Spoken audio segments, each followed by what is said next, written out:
Në këtë kanal kullues, në afërsi të ish repartit ushtarak në Durrës, u shënua viktima e parë nga tërbimi i motit. Astrid Hysena, i raportuar i zhdukur nga familjarët pas ditën e 6 janarit, është gjetur i pajet këtë të enjte. Shërbimet e policisë në bashkëpunim me polumbarët e Reneas zhvilluan kërkime intensive për të gjetur trupin e të ndjerit Astrid Hysenaj. Paraprakisht dyshohet se 54 vjeçari, punonjës i ndërmarrjes komunale në zonën e plazhit të Durrësit, është marrë nga rrjedha e ujit. Pas bashkisë të qytetit të Durrësit, Astrid Hysenaj, punonjës i ndërmarrjes komunale në zonën e plazhit, ishte paraqitur normalisht në punë. Bashkia Durrës informon se punonjësi i ndërmarrjes komunale plazh, zoti Astrid Hysenaj, më datë 6 janar është paraqitur normalisht në vendin e punës në orën 6 dhe ka ushtruar detyrën deri rreth orës 10, kohë në të cilën është larguar nga ambientet e punës. Rreth orës 16 të së njëjtës datë, familjarët e zotit Hysenaj kanë kontaktuar përgjegjësin e ndërmarrjes komunale plazh për të marrë informacion pasi ai nuk ishte kthyer në banesë. Përgjegjësi i ndërmarrjes i ka informuar familjarët se punonjësi ishte larguar nga puna rreth orës 10:30. Më pas familjarët kanë njoftuar policinë e shtetit. Përmbytjet në vendin tonë morën jetën edhe një të moshuare në fshatin Progër në nëntor të 2025-s, fshati i cili sërish u përmbyt edhe këtë janar.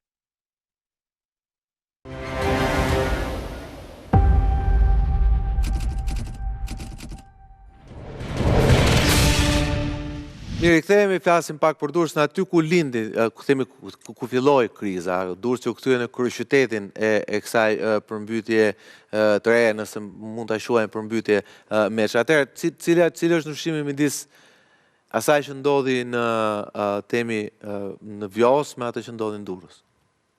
Atëherë, Durrësin do ta ndajmë në dy pjesë. Se dy hidrovorat, ja? Një vjetër, një i ri. Jo, Durrësin do ta ndajmë në dy pjesë.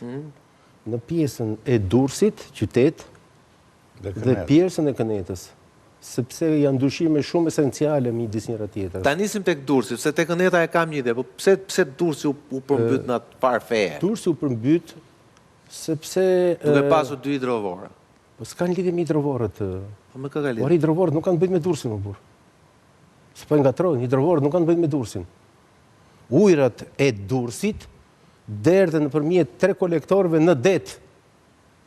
Ujërat e Durrësit. Ndërsa ujërat e zeza, të cilat tani janë bashkuar me ujërat e bardha, dhe kjo është problem i debatueshëm sot sa duam, tërhiqen dhe shpihen në landfill. Por landfilli merr vetëm 10 deri në 50% të ujërave të zeza, sepse 50% dhe 90% derdhet te ujërat e bardha. Dhe praktikisht Durrësi nuk ka punë fare me hidrovorin, prandaj mos i ngatrojmë. Pjesa poshtë Këneta ka punë me hidrovorin. Durrësi ndodhet 6 metra mbi nivelin e detit, pikën më të ulët të tija. Ndërsa te stacioni i trenit është govat. Veliera është govat dhe i mbledh gjithë ujërat dhe i mban aty. Në Lezhë, te stadiumi është govat. Dhe kjo situatë e govatës... Në pamjet e Velierës në ndihmon regjia për treguar këtë govatën që u krijua. Govat, pra po ti mos shko atje, shko te stacioni i trenit. Si ka mundësi? Te stacioni i trenit, sepse Veliera si bëhen këto projekte kështu? Nuk intrigon ndonjë gjë, ndërsa atje tek stacioni i trenit, në hyrje të Durrësit, ajo bllokon gjithë Durrësin. Dhe ajo që në 2002-shin, në 2006-shin jam marrur posaçërisht me atë punë për ta zgjidhur problem. Dhe vazhdoi të mbetet dhe historikisht është mbetur ajo. Dhe po ta shikosh, ajo është pika. Në 2006-shin ka qenë një projekt në Durrës për të bërë këtë sistemin, i cili unë e denoncova si vjedhje për të vërtetës. Por më nuk po i futem kësaj pjese. Pra kush është Durrësi tani që ta ndajmë Durrësin nga Këneta? Nuk ka të bëjë Durrësi me hidrovoret fare. Ka të bëjë me faktin që tash Durrësi është rritur si qytet. Kapaciteti tubacioneve të tija tashme ka kaluar më standardin dhe nuk e mbajnë më dot, nuk ka të bëjë as me pusetat. As me pusetat ku të bëjë, sepse u hapën pusetat, ato që pretendojnë, që edhe pse janë me pakicë u hapën. Problemi është që kapaciteti përçuesi tyre është dhe në Durrës, bashkimi ujërat e zeza me ujërat e bardha ka sjellë edhe një faktor tjetër, që është faktori i parë pastaj. Që ujërat e bardha, ato që bëjnë shkarkimin e shirave, duhet thënë, janë të bllokuar nga ndotjet organike që kanë patur ujërat e zeza. Tani dëgjoj shpesh që thonë pse nuk zhbllokohen. Nuk zhbllokohen. Se nuk mund të futet njëri në tub 80 që të bëj pastrim në ujërat e zeza, se të futet njëri në asnjë vend botës nuk bëhet gjë tillë. Fakti është që këto janë një gjë të tillë. Dhe çka ndodh tani? Dhe çfarë ndodh, si zgjidhet kjo? Dhe çfarë ndodhi? Çfarë ndodhi? Prurje parë i njomi këto, por njëkohësisht do u bllokua. Ndodhi shpëlarja, por kur ka ndodhur shpëlarja u bë përmbytja. Si zgjidhet tani? Durrësi është qyteti i jon i cili po paraqit probleme për shkak të pozicionit të vet, për të lartësisë, marrëdhënies me detin etj. Kërkon një vlerësim radikal të sistemit. Aty ka një qytet që është ndërtuar buz detet. Ka për tani po them, jo vetëm kaq. Do zgjidhje radikale. Pra kërkon zgjidhje radikale. Dhe zgjidhje radikale në Durrës për mua është absolutisht e vështirë. Sepse do thuash ti. Qytet më të paurbanizuar se Durrësi me ndërhyrjet që janë bërë në 30 vjeç nuk gjen më tani. Qoftë do futesh në Durrës, nuk di ku të shkosh përveç se 3 arterëve kryesore, se po futen lagje mbeten për lagje. Dhe në qoftë se ti do të bësh sistem kanalizimesh, duhet të bësh pronësime të tmerrshme. Dhe ky është problemi që tashmë ne do ta paguajmë atë lirinë tonë urbane. Ajo liria jonë urbane tani po jep efektet. Ajo liria urbane do t'i jap përjetësisht, po e them në zonën e Kënetës, po përjetësisht. Jo tani, po përjetësisht. Në qoftë se ne flasim që do të përmbytet, është përmbytur, u them, do të përmbytet dhe më tej. Pse? Se nuk ka mekanizma teknike që ta zhbllokojnë në Kënetën, zotëri. Mekanizëm, projekt teknik nuk ka. Nuk bën me hidrovore gjërat. Nuk bën me hidrovore. Për të mos thënë që sistemi kanalizimeve që do të përdoret në Kënetë do të jetë i gjithë me kanale sipërfaqësore, se në momenti kur ti fut tuba, të gjitha bllokohen sepse niveli i Kënetës është nga 0, ka dhe në zona që janë minus, deri në 1 metër nga niveli i detit. E të futesh tuba do të thotë që të futesh 1 metër në tokë, do të thotë të gjithë i ketë bllokuar. Ky fenomen ka ndodhur në Pogradec, kur tentuan të fusin tubat Eurazeza dhe u bllokuan që të gjitha nga rrera. Sepse ka i fenomen në këtë rast që ti vërtet fut ujrat atje, po futet ujrat, mbetet organike tjera, cilat precipitojnë dhe të blokojnë kanalit dhe ti tropë që ke bërë. Dhe Këneta do të menaxhohet për sa i përket shkarkimit vetëm me kanale. Se jemi dhe... I hap do të kanalet në atë sistem urban që është tani në Kënetë. Plator, gjithmonë kur flitet, sepse këtu fatkesisht bile i kemi dhe pamet e protestës, besoj duhet në japi dhe regjia, që duken qartë që janë organizuar nga deputetët lokal të opozitës. Fair enough, opozita mund të organizoj protesta. Këtu problemi është tjetër, Plator. Etazhet editoriale e përmendit e Beni, që ne po paguajmë faturat e një përgjje, një shturje totale urbanet në 30-35 vitet e fundit. Dhe ka ardhur momenti që ti gjendit i zgjidhje kësaj gjë, ose të paktën tulen me të flasim për këtë gjë, pasi ju thoni kjo nuk është përmbytje. Në pamje ajo është përmbytje. Le të themi, teknikisht nuk e quajmë përmbytje. Jo. Po ajo faktikisht është përmbytje. Përse? Pse është përmbytje, më shikoj pamjet, Plator, shikoj pamjet. Argjinatur. Po pra ti flet me terma teknik. Kurse unë flas me terma që ato që unë shikoj. Do bëj punë vetë, do bëj punë vetë uji. Ne duhet ta pranojmë këtë si normalitet? Si, po. Ne duhet ta pranojmë ato që ndodh. Duhet ishin aty. Jo pra, këtë po them. Këto 13 ndërtesa. Këto nuk do ishin aty. Ne flasim. Do merreshim me O Plator, janë 13 ndërtesa. Si do t'ja bëjmë Kënetës, se heqim dorë nga kjo. Shkojmë te Këneta, çfarë do t'i bëjmë Kënetës? Se aty është do i gjesh zgjidhja e asaj Kënetës. Atëherë unë thash këtë gjë. Ne faktori njeri dhe mënyra se si operojmë ne, ky është problematike. Ti me drejt thua, se edhe diku tjetër e thash. Ne Këneta, do më thënë që është legalizuar. Çu ke fjala Kënet? Po pra. Ti tregoj që e ka caktuar populli, që aty nuk ishte me kusht teknik që nuk ndërtoheshin me kusht teknik se lejonte njeriu. Se i ke bë pronë ato, i ke bë pronë. Po kuptoj. Unë kam thënë që në 2009 që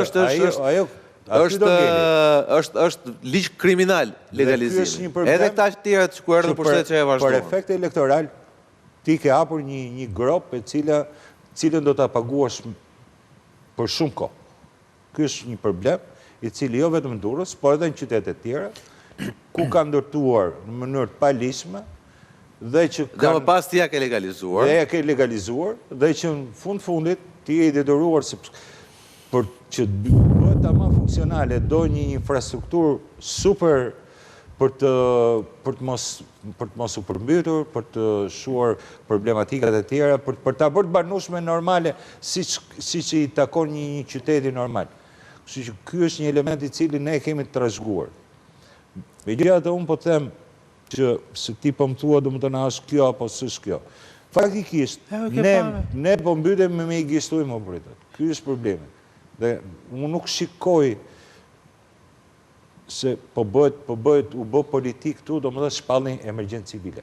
Nuk është mund të bëhet emergjencë civile për fatkeqësi natyrore, me këto parametra kushtës në cilat jemi. Dakord, po vetëm unë pyetja ime është tjetër. Që këtu fillon politika. Jo, dakord. Ja, dakord, jam dakord me ty. Sepse jam dakord. Për ta Por lidhur unë po them edhe që me tjetër, këtu jemi në kushtet e një emergjencë kombëtare, që pas 35 viteve harbimi dhe faturat që ka filluar t'i paguaj ky shtet për mëkatet e veta që ka përfituar. Ne na i kujton atyre. Tani ne çfarë do bëjmë? Fakti ne do rrim presëm dhe do të themi do ta pranojmë këtë si normalitet. Është dhënë zgjidhja Koli. Ç'ia zgjidhja? Do merren hunj, do sulmojnë dyert e bashkive. Mirë, dakord. Po jo, u tha zgjidhja, pse nuk e quajnë zgjidhja tjetër? Po dakord, për te sarkazmës, këtu ka ardhur momenti që këtu Akademia e Shkencave, që inxhinierët, që institutet, që studiuesit, që qeveria, më fal, jam detyruar kapacitetet intelektuale të opozitës, që tulen të primës si t'japim si dhe muhabeti, se nuk ka rëndësi që qeveria do vi, çdo qeveri do përballet. Më fal, vetëm një ndryrë shumë shkurtër. Po. Ballafaqojmë me një situatë që do ta paguajmë. Po e paguajmë. Po. Do e paguash më keq, mos u bëjmë merr, do ta paguash më keq. Pse them një gjë të tillë? E pati që bë për të shpronsuar 170 ndërtime në Unazën e Tiranës. Ajo është situata sot.